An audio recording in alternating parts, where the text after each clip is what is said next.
So the overweight, thrice-married, former hillbilly heroin addict made the news saying of Obama, "I hope he fails."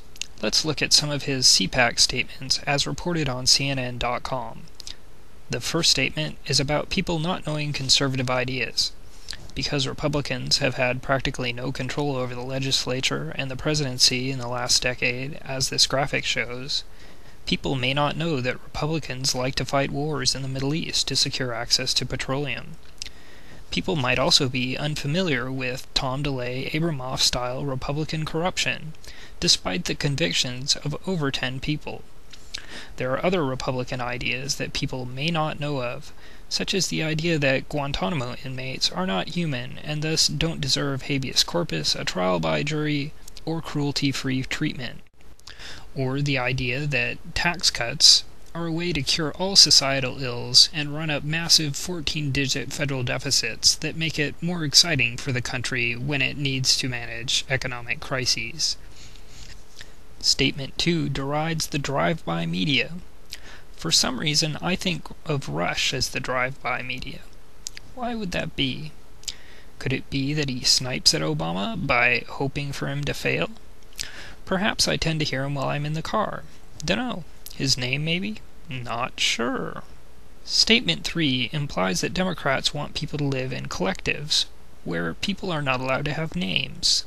It also suggests that Democrats want people to be useless, and spend all of their time trying to make the most out of the government dole. In addition, it suggests that Republicans plan to follow the Constitution in the future, instead of regarding it as just a piece of paper, as Bush puts it. No more Watergate-y, Iran-Contra-y, or Tom DeLay, Abramoff-y, wiretappy stuff anymore. We should trust them. The last statement points to a major reason people are turning away from the Republican Party. It states that Republicans believe that text from the Declaration of Independence appears in the preamble of the Constitution.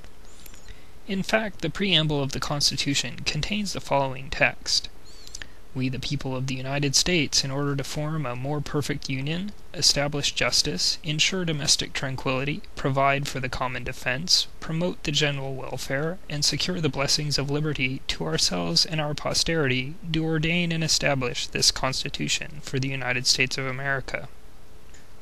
Note that the word welfare appears in the text of the preamble. Perhaps this is why Rush can't bear the thought of such text being part of the Constitution. It's interesting that he should pick text from the Declaration of Independence.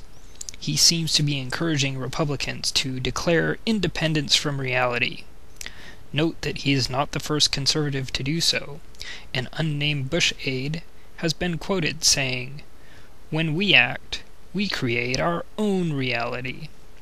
I would suggest that you need to be disciplined in your thought, to see an alternate reality while at the same time living in this one.